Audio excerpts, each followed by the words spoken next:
Hey guys, it's Mary. Welcome back to Study Journey. Welcome back to the Python series. This is episode 7 of the Recursion Problem Set series, and in this episode we're going to be looking at part C, which is the last part of Caesar cipher, and it is going to be substitution cipher. So without further ado, let's get into the video.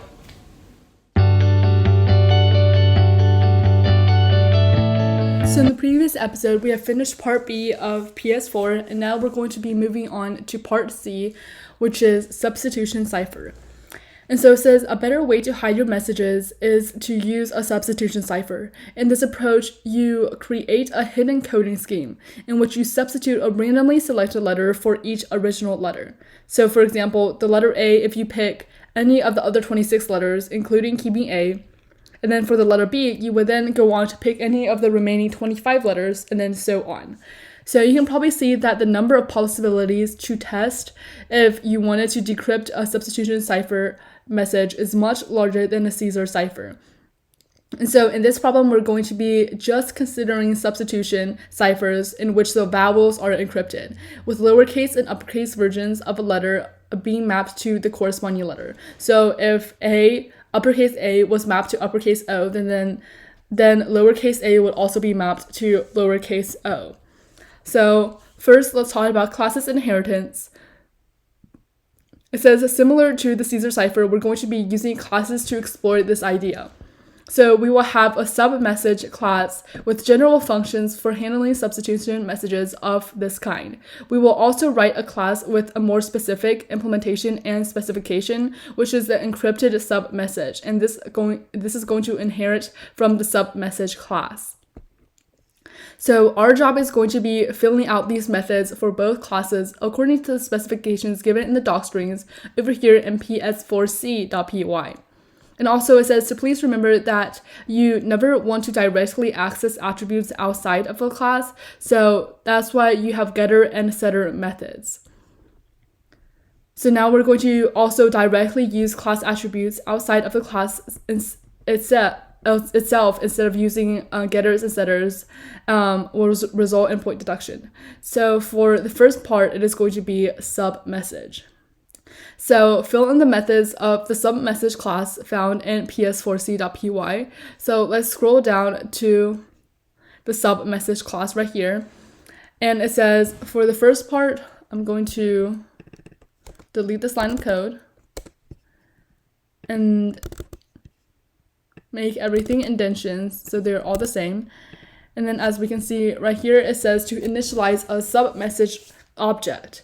And the text is just the message's text, and it has two attributes, self.message_text, and then also self.valid words.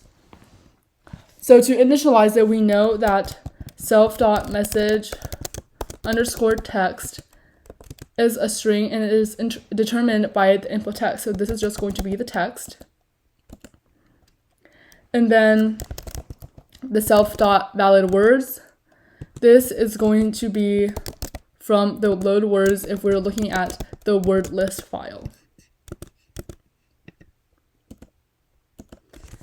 So now that we have this, we can see that the next function, which is getMessageText, it says it is used to safely access self.message_text outside of the class. And here we should just return self.message_text. So that is what I'm going to do. First, make sure the indentions are the same, and then we're going to simply return self.message_text. So these are pretty easy. Now moving on to the next one, which is getValidWords. It says that this is used to safely access a copy of self.valid_words outside of the class. And this again helps you avoid accidentally mutating class attributions. And this should return a copy of self.valid_words. So what we simply do here is we return self.valid_words. And then next, this is to build Transpose Dictionary. And it says for the vowels, as we can see, we're going to be making a substitution cipher with just the vowels that are substituted. So, for example, it is going to create a dictionary that can be used to apply a cipher to a text, and the dictionary should map every uppercase and lowercase letter to an uppercase and lowercase letter, respectively. And then the vowels are shuffled according to vowels underscore permutation. And so if the first letter in the vowels permutation corresponds to A, and then the second to E, and then so on.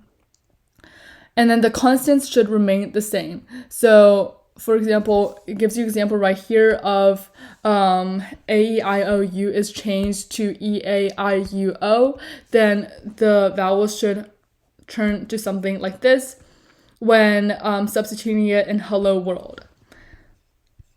So here we're going to write this code that returns a dictionary mapping a letter, which is a string, to another letter, which is another string. So the first thing we do here is create a cipher dictionary. And right now that is blank, but we're going to fill it in later. So for every number in range 5,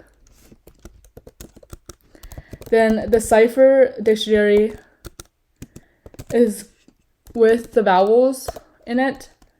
So vowels lower, let's do lowercase first, and then I. This is going to be equal to vowels underscore permutation I. And then so we're going to update this right here. So the vowels part, those letters, let's make it uppercase. Then that is going to equal vowels permutation still, I, but instead it is going to be uppercase because the uppercase matches the uppercase and then the lowercase should match the lowercase. And then for I in range 21, so this is the consonants and those are the vowels. Then the cipher dictionary for the consonants, so consonants lower, and then I. This is going to be the same as consonants lower with I. And then the same for when they are uppercase. So cipher dict. And then instead of saying consonants lower and then dot upper, we can just simply use consonants upper. And then I is equal to consonants upper I. And now that we have this, all we had to do is simply return this dictionary. So we have just created a cipher dictionary that maps out the vowels to something different and keeps the consonants the same. So now we're going to actually apply the transpose. So Transpose Dictionary is just a transpose dictionary and is going to return an encrypted version of the message text based on the dictionary. So how we do this, first we have the encrypted word and we don't know what that is yet. So let's let that be an empty string. And then so for every letter in the sub message dot get message text with self, if the letter is a letter, so is alpha, so it's in the alphabet, then the encrypted word, we're going to put this in, is going to be updated to the encrypted word plus the transpose dictionary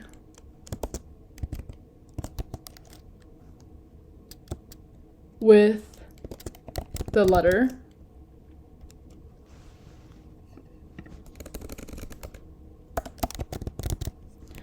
And then Otherwise, if it is not a letter, then we're just going to keep it the encrypted word plus the letter that we were just given. And then finally, we're going to return the encrypted word.